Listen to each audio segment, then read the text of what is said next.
Divorced Dad Diaries, day 136. It's a sunny Saturday and I'm having a leftover curry for breakfast this morning.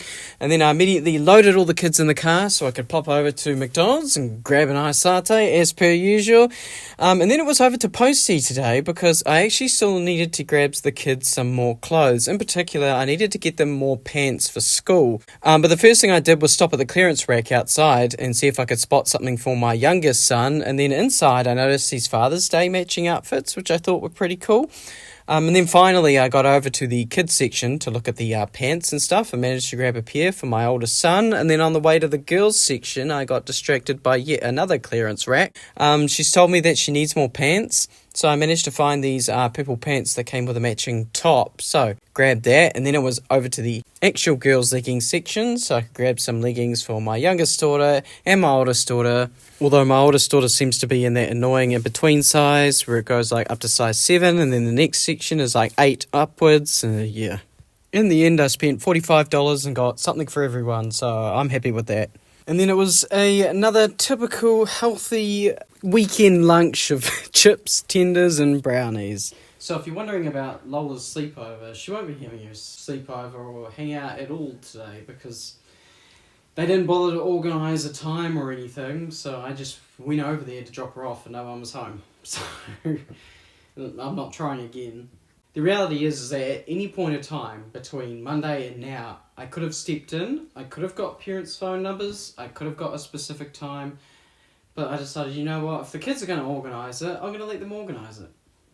This is an experience for her, and I hope she learns something from it about, making sure to properly organise times and phone numbers with parents. I'm behind on my chores, I just kind of realised this, Arvo. I guess because I've been sick and I haven't really been doing things like I normally would.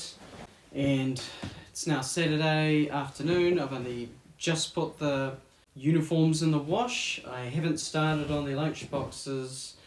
The kitchen's a bomb and the lounge.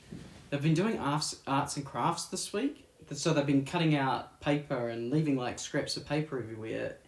And I just cannot be bothered with that. It's so much effort to tidy up, and then you tidy up and they immediately mess it up again. So my kitchen table is just covered, completely covered in paper. You have to like push it aside to put your plate down to eat. And it's like, I'm not going to make a big deal out of it, because if I do, then it's going to make arts and crafts harder for them, because they'll be like, oh, we have to tidy up afterwards. Where if I just kind of leave it, it's going to be harder on me. But I'd rather encourage them to be doing that than sitting in front of a screen. It's a real one of those pick your battles kind of moments. I mean, my 4-year-old helps empty the dishwasher, so it's not as if they're completely incapable of doing chores.